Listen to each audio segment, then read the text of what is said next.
Assalamualaikum warahmatullahi wabarakatuh. Perkenalkan, nama saya Andi Andrianto. Saya merupakan salah satu dari calon guru penggerak Angkatan 7 di Kabupaten Deli Serdang. Kali ini saya akan memaparkan hasil tugas saya mengenai koneksi antar materi pada modul 2.1 mengenai pembelajaran berdiferensiasi. Apa itu pembelajaran berdiferensiasi? Pembelajaran berdiferensiasi adalah serangkaian keputusan masuk akal yang dilakukan oleh guru untuk memenuhi kebutuhan belajar murid. Pada materi sebelumnya, kita sudah memahami bahwa setiap anak itu berbeda, baik minat, motivasi belajar, gaya belajar, kemampuan, dan lain-lain. Atas dasar itulah, kita sebagai seorang guru harus mampu untuk memenuhi kebutuhan belajar murid agar tujuan pembelajaran bisa tercapai. Penerapan pembelajaran berdiferensiasi di dalam kelas dapat dilakukan dengan cara menentukan tujuan pembelajaran, menganalisis kebutuhan belajar, menganalisis penerapan 3 strategi diferensiasi, mengimplementasikan rencana pembelajaran berdiferensiasi, dan melakukan asesmen pembelajaran.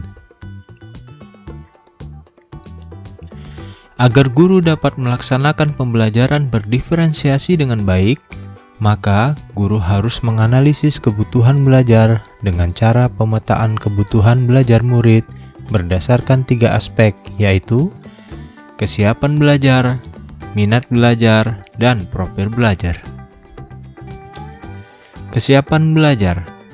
Kesiapan belajar didefinisikan sebagai di mana siswa berada dalam hal pemahaman atau keterampilan. Mendiferensiasi pembelajaran berdasarkan tingkat kesiapan belajar murid mengharuskan guru untuk menilai pengetahuan awal dan menentukan apa yang telah murid ketahui dan di mana murid berada. Minat belajar. Minat merupakan dorongan atau keinginan dalam diri seseorang pada suatu hal tertentu.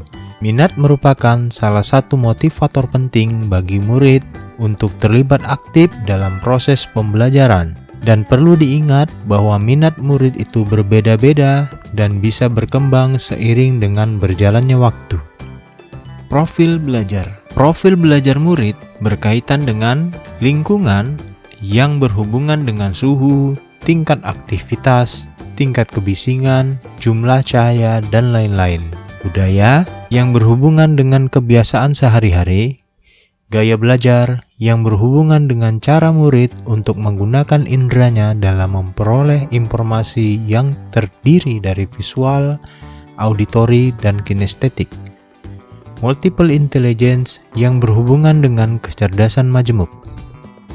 Adapun cara yang dapat digunakan oleh guru untuk mengidentifikasi kebutuhan belajar murid yaitu 1. Mengamati perilaku murid, 2. Mengidentifikasi pengetahuan awal, 3. Melakukan refleksi terhadap praktik pengajaran, 4.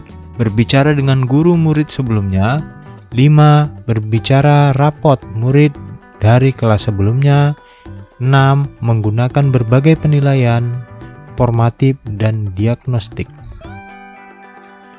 Lalu, apa yang bisa kita diferensiasikan dalam pembelajaran? Ada 3 strategi dalam pembelajaran berdiferensiasi, yaitu yang pertama, diferensiasi konten, yaitu kita perlu menyesuaikan cara bagaimana murid kita bisa mengakses konten tertentu sesuai dengan kebutuhan belajar mereka. 2. Diferensiasi proses, yaitu proses memungkinkan murid-murid untuk memaknai lewat beragam cara atau model dalam berbagai tingkat kesulitan, waktu, dan tingkat dukungan yang berbeda. 3. Diferensiasi produk, yaitu membedakan dan memodifikasi produk sebagai hasil belajar murid, hasil latihan, penerapan, dan pengembangan apa yang telah dipelajari. Keterkaitan antara modul 2.1 dengan modul sebelumnya. Dalam melaksanakan pembelajaran berdiferensiasi, seorang guru harus paham bahwa setiap anak merupakan individu yang berbeda, yang memiliki kodrat alam dan kodrat zamannya masing-masing, yang harus terpenuhi kebutuhan belajarnya. Dengan pelaksanaan pembelajaran berdiferensiasi, maka diharapkan akan terwujudnya kepemimpinan murid dalam pembelajaran yang berlandaskan peran guru penggerak, yaitu berpihak pada murid, reflektif, mandiri, kolaboratif, dan inovatif. Dengan menggunakan pembelajaran berdiferensiasi berdasarkan kebutuhan murid, maka akan terwujud visi guru penggerak yang berpihak pada murid. Penanaman nilai-nilai budaya positif merupakan hal yang sangat penting untuk memastikan keberhasilan pembelajaran berdiferensiasi, yaitu dengan cara menanamkan budaya-budaya positif di dalam setiap pembelajaran, sehingga bisa menjadikan rambu-rambu dan tolak ukur dari keberhasilan pembelajaran berdiferensiasi. Demikian, atas perhatiannya saya ucapkan terima kasih.